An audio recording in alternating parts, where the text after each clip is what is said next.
Oke, semangat pagi untuk rekan-rekan peserta di mata kuliah manajemen data center atau manajemen pusat data. Kembali bersama saya Ibtu Deni Artawan Sugi Prabowo. Pada kesempatan kali ini saya akan memaparkan terkait apa saja yang dari rekan-rekan peserta di kelas manajemen data center atau manajemen pusat data yang perlu dipelajari semuanya gitu seperti itu. Dan pada kesempatan kali ini ya saya akan menyampaikan materi pengantar ya. Ya, dalam hal ini esensi yang diharapkan nantinya ya setelah selesai pada sesi atau pertemuan kelas pada hari ini adalah rekan-rekan mendapatkan gambaran terkait bagaimana peran atau fungsi vital suatu data center bagi organisasi. Organisasi yang dimaksud itu yakni perusahaan atau instansi. Seperti itu.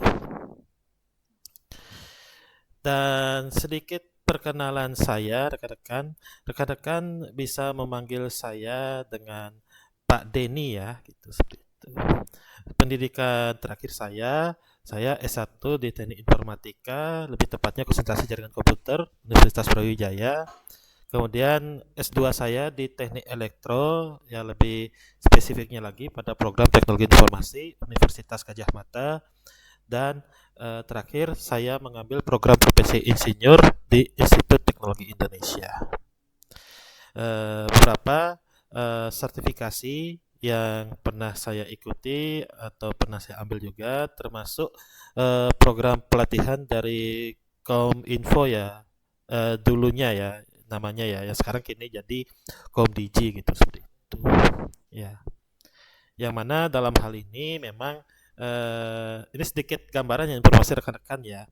Nah, dari beberapa sertifikasi ini juga akan berkaitan dengan rekan-rekan ya. Ketika rekan-rekan selesai belajar di mata kuliah manajemen data center, rekan-rekan nanti akan dapat insight ya atau wawasan gitu.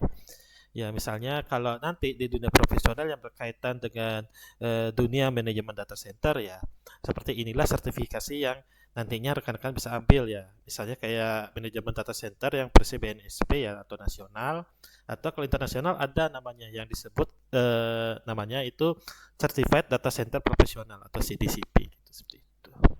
Atau misalnya ada yang terkait misalnya kayak IT auditor. Nah, itu juga berhubungan dengan manajemen data center juga, terutama untuk audit di fasilitas atau infrastruktur IT gitu seperti itu.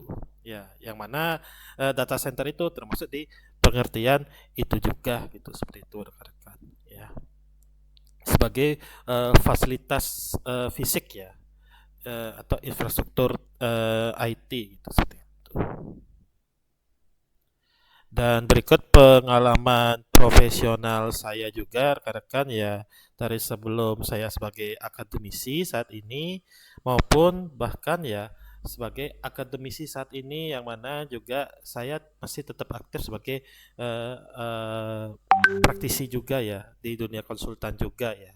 Yang mana dalam hal ini sedikit gambaran ya, cerita teman-teman ya. Teman-teman kalau mendalami infrastruktur IT ya, termasuk terkait di data center ini ya, ini akan bermanfaat juga rekan-rekan ya, terutama nantinya ketika rekan-rekan ikut di beberapa proyek fisik, karena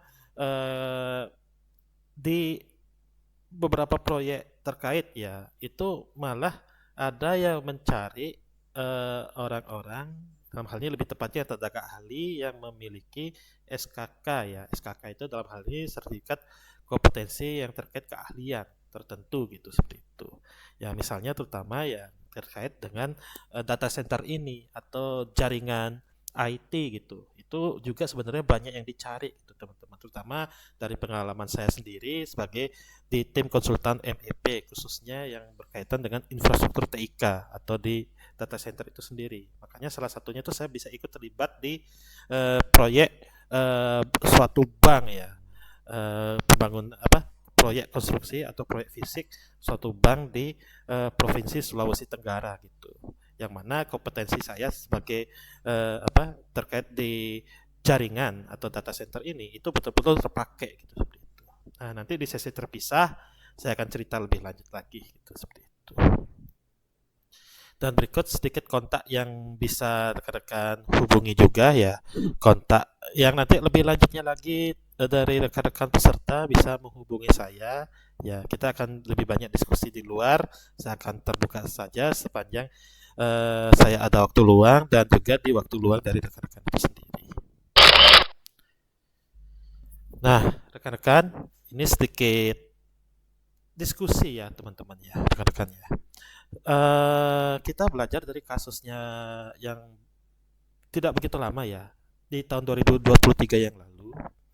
Teman-teman coba renungkan sedikit ya, apa yang dipelajari ya, atau hikmah apa yang rekan-rekan bisa petik dari kasus Bank BSI di tahun 2023 pertengahan, yang sampai dari case-nya BSI ini ya, terkait dengan infrastruktur TIK-nya BSI ini ya, data centernya BSI ini, itu sampai bisa bikin lumpuh.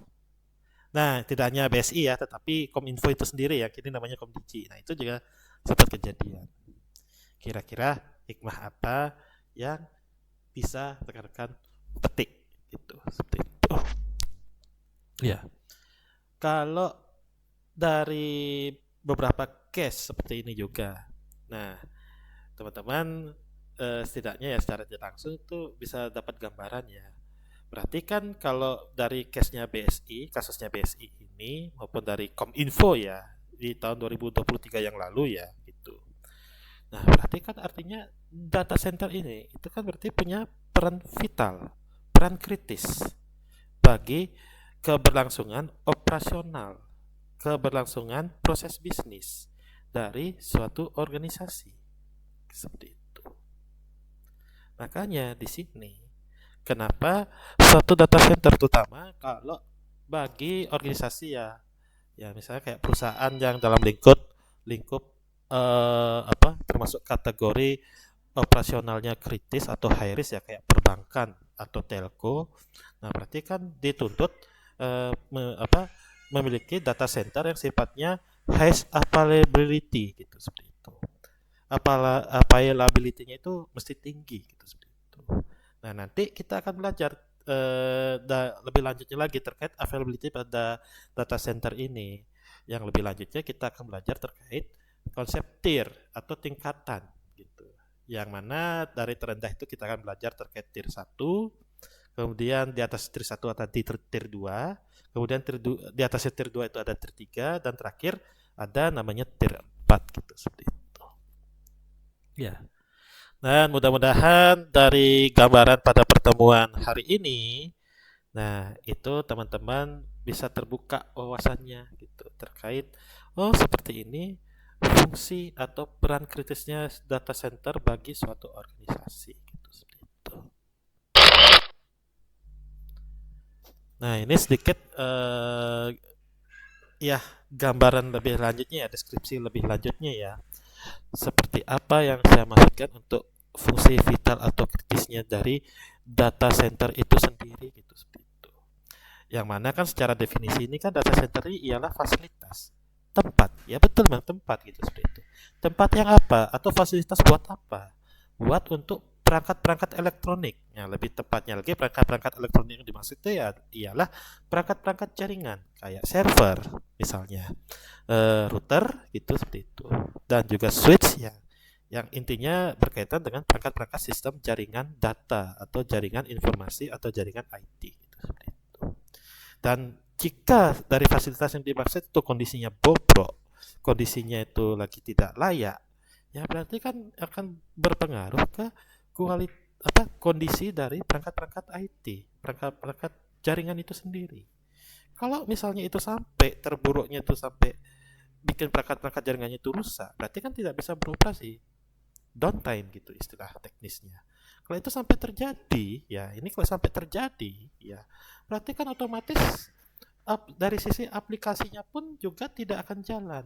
Kalau aplikasinya tidak jalan, ya berarti kan akan berdampak signifikan bagi keberlangsungan bisnis dari organisasi itu sendiri.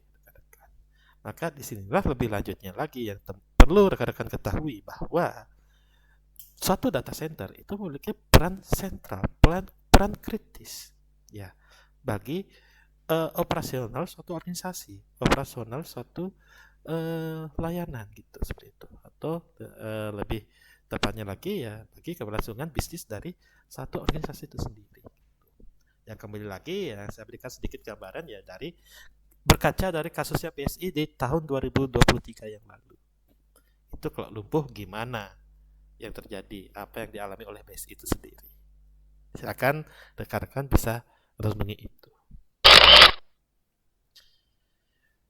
Nah, itu tadi saya sudah sampaikan terkait apa impact-nya apabila uh, kondisi data center ya bagi suatu organisasi itu mengalami tidak bagus atau bahkan tidak layak yang berimbas pada kondisi perangkat-perangkat IT misalnya ya kayak jaring mohon maaf seperti switch, router gitu dan bahkan server gitu ya yang bahkan ya dari kondisi tidak layak di fasilitas tersebut yang kita kenal sebagai data center itu sendiri ya itu sampai bikin misalnya kayak contoh servernya itu malah jadi rusak gitu seperti itu sehingga tidak bisa on, tidak bisa hidup. Yang kalau kondisi tidak on ini ya itu yang kita kenal sebagai istilah teknisnya itu adalah downtime. Nah itu bayangkan kalau misalnya itu terjadi dalam lingkungan atau lingkungan perusahaan yang dengan kondisi bisnisnya ya atau proses bisnisnya itu yang termasuk dalam kategori kritis atau high risk, misalnya kayak perbankan, kayak case-nya di BSI itu. Bayangkan kalau misalnya itu semua servernya itu down, gitu. Apa yang terjadi? Seperti itu, teman-teman. Dan tidak hanya untuk perusahaan yang termasuk kategori high risk ya, dan mau perusahaan dalam kategori apapun, mau sektor apapun gitu, ya tetap data center itu punya peran vital juga gitu seperti itu. Ya. Nah, sedikit melanjutkan ya.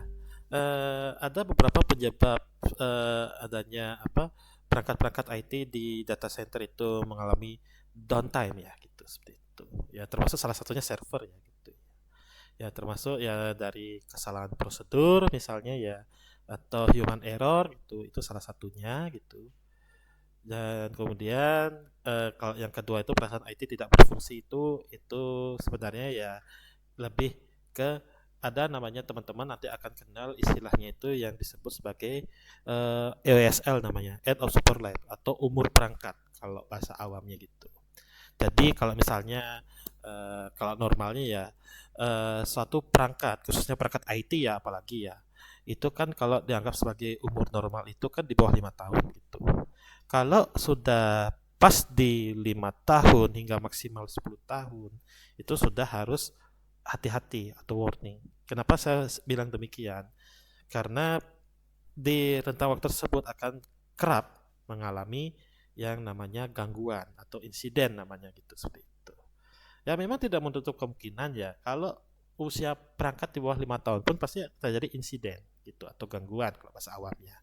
Tapi ya tidak seintens ya dengan kalau perangkat tersebut itu di atas umur 5 tahun, apalagi di atas 10 tahun. Itu kalau dari sisi end of support lab-nya itu ya umur kelayakan operasional perangkat itu sendiri di atas 10 tahun itu sebenarnya sudah termasuk kategori red atau merah.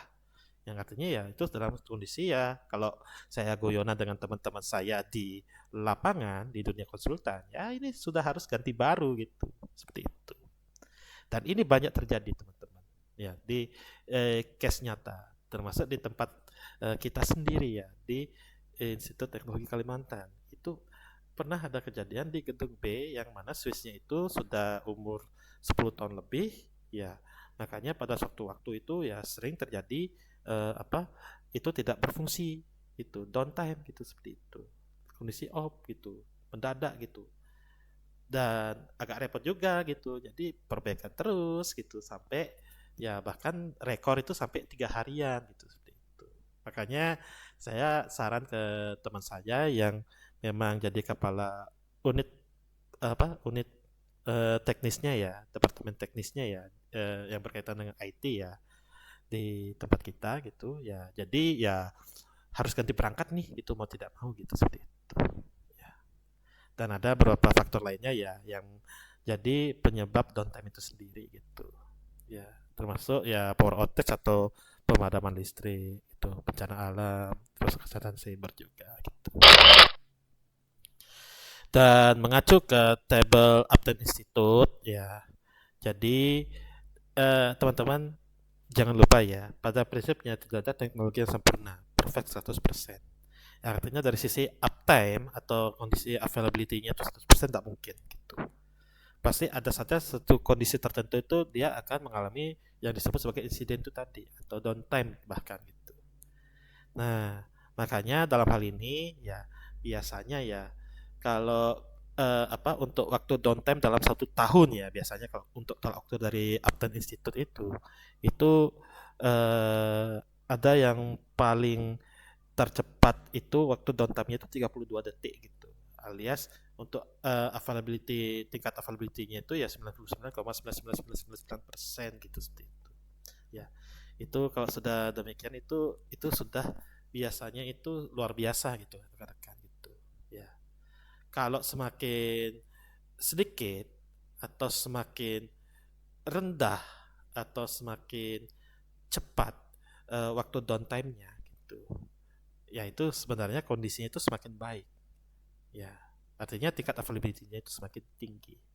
Makanya nanti dalam istilah tier 4 ya, tier tertingginya itu biasanya tingkat availability-nya itu tinggi sekali. 99,99999% itu sudah sangat tinggi. Itu biasanya sudah di tier 4 gitu seperti itu, teman-teman.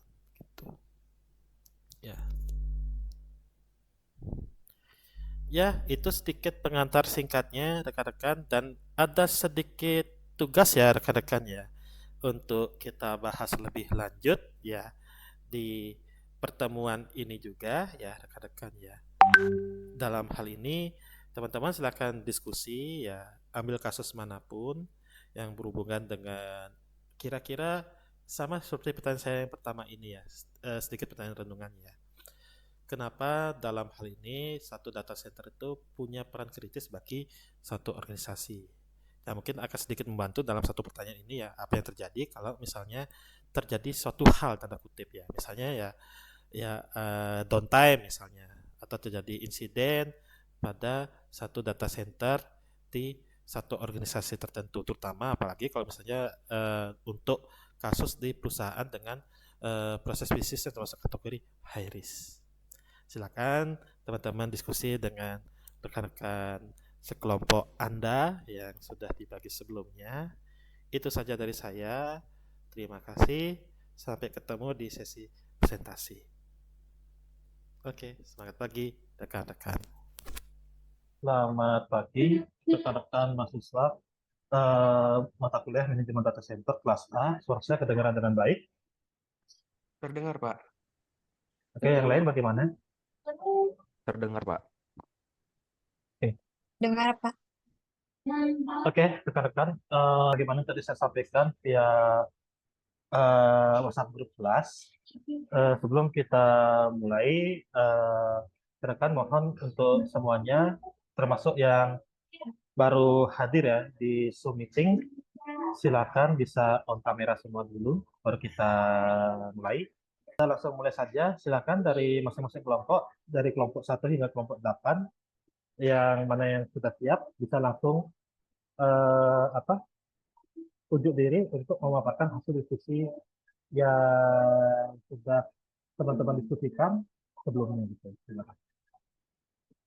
Oke, anggota kelompok kami itu yang pertama ada Jihan Nurhadia, Jihan Nurhadia Ha- Hadaya Hidayat 1021 1041, Khadijah Rahman 1021 1047.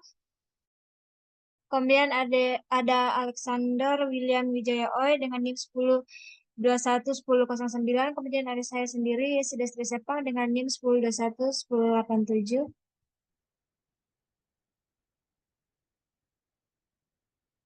Oke, mungkin bisa dilanjut dengan Khadijah. Jadi di sini ada profil perusahaan, perusahaan PT Telekomunikasi Indonesia Tbk secara resmi disingkat menjadi PT Telkom Indonesia. Jadi PT Telkom Indonesia ini kita semua tahu ya kalau misalnya ini tuh perusahaan terbesar dengan apa namanya yang bergerak di bidang telekomunikasi. Jadi kalian pasti kenal yang namanya Telkomsel ya. Oke, silakan lanjut. Jadi manfaat data center di perusahaan ini tuh yaitu kontinuitas bisnis. Data center yang andal dan berkualitas tinggi memastikan bahwa layanan Telkom tetap beroperasi bahkan dalam situasi darurat atau pemadaman.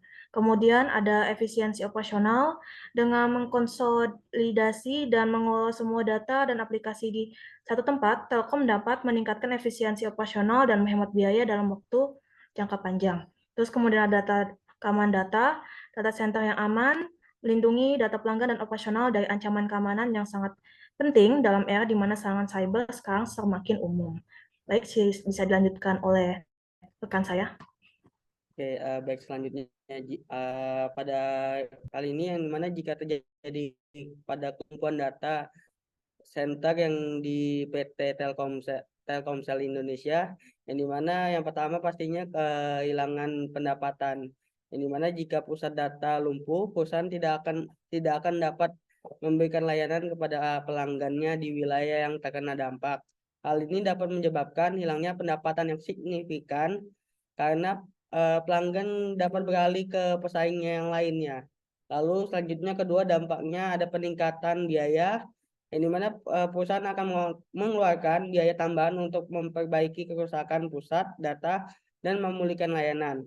Biaya ini dapat mencakup biaya perbaikan, biaya kehilangan pendapatan, dan biaya kompensasi pelanggan atas ketidaknyamanan yang mungkin mereka alami. Lalu selanjutnya ada kehilangan reputasi, yang dimana jika pusat data lumpuh, maka pelanggan tidak dapat mengakses layanan perusahaan.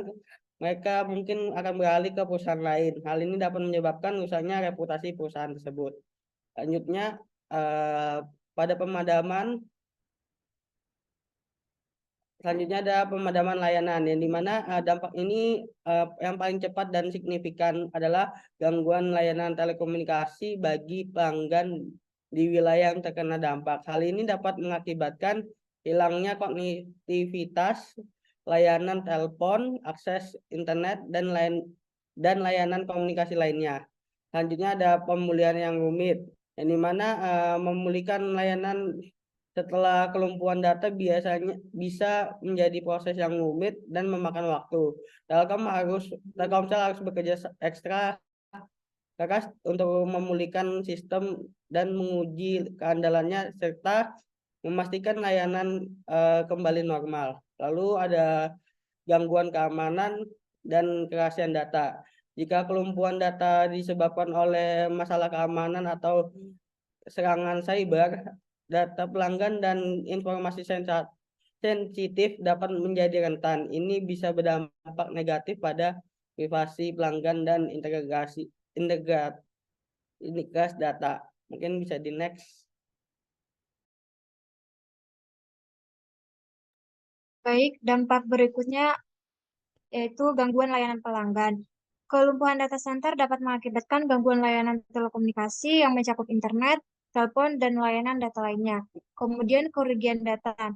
Jika kelumpuhan data center mengakibatkan kehilangan data yang penting, ini dapat memiliki dampak jangka panjang yang serius. Data yang hilang atau rusak dapat mengakibatkan kerugian bisnis, pelanggan yang tidak puas, dan bahkan masalah hukum. Kemudian ada kerugian bisnis. Jika bisnis yang tergantung pada layanan Telkom mengalami kerugian akibat gangguan berkepanjangan, ini dapat mengganggu operasi mereka dan bahkan mengakibatkan kerugian finansial yang signifikan. Next. Kesimpulan yang dapat kita ambil yaitu jika terjadi kelumpuhan data yang berlangsung lama pada data center Telkom, dampaknya dapat sangat serius dan berpotensi merugikan perusahaan tersebut. Oleh karena itu, menjaga kelancaran operasi dan keamanan data center ada hal yang sangat penting bagi Telkom. Telkom juga perlu memiliki rencana pemulihan bencana yang kuat untuk menghadapi situasi darurat yang mungkin terjadi di masa depan. Salah satu yang bisa dilakukan untuk menanggulangi kerusakan dan kerugian yang dialami perusahaan.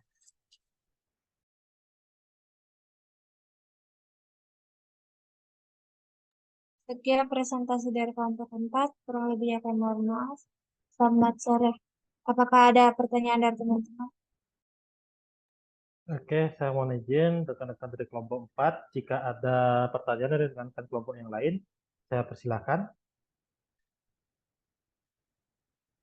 Mungkin sambil ini ya, apa, menunggu rekan-rekan yang lain, jika ada pertanyaan bisa langsung raise hand.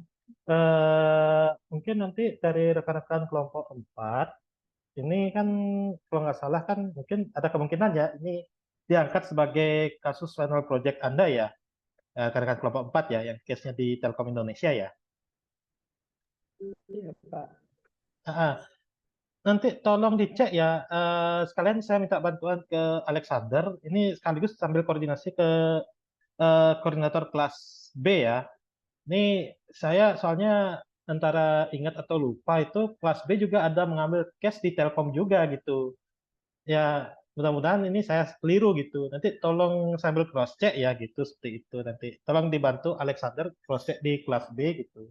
Karena ya sebagaimana saya sampaikan juga, saya berharap tidak ada yang overlap untuk kasusnya gitu. Artinya overlap yang dimaksud itu tidak ada yang sama. Jadi misalnya contoh, untuk misalnya apa, satu kelompok di kelas A sama-sama mengambil Telkom, di kelas B juga sama-sama mengambil Telkom. Nah itu saya tidak mau gitu seperti itu. Tapi akan beda ceritanya kalau misalnya contoh kelas B ngambil kelas A ngambil kasusnya di Telkom, kelas B ngambil kasusnya di Indosat misalnya, itu nggak masalah gitu karena sudah beda perusahaan atau beda organisasi gitu. Walaupun berada di sektor yang sama, ya ini sama-sama telekomunikasi gitu. Nanti tolong di cross check ya, sama-sama di Ya, cross check dari rekan-rekan kelompok 4 maupun izin Alexander. konfirmasi, Pak. Hmm. Terkait yang sama, kalau yang saya lihat dari kelompok A dan kelas A dan kelas B, di mana di sini ada stadikasnya itu yang sama itu Shopee, Pak. Sedangkan untuk Telkomsel ada, tetapi di sini ada opsinya di kelompok B itu ada Disduk Capil juga, Pak. Seperti itu. Jadi nanti saya konfirmasi ulang ke kelas B apakah dia memilih Telkom Indonesia atau Disduk Capil. Soalnya di sini ada pilih opsi ataunya, Pak. Oh iya, baik-baik. Terima kasih tambahnya Alex ya. Nah, itu juga sekaligus berarti tidak hanya case Telkom aja, tetapi untuk semua ya. Tolong minta bantuannya ya Alex ya, sama-sama cross check koordinasi ya. Baik, Pak. Oke. Ya, itu saja sedikit tambahan dari saya. Nah, nanti overall untuk semuanya akan saya tambahkan di akhir ini ya, di akhir pemaparan ya, jika rekan-rekan sudah semuanya memaparkan hasil diskusi tugas satu kemarin. Oke, terima kasih sebelumnya.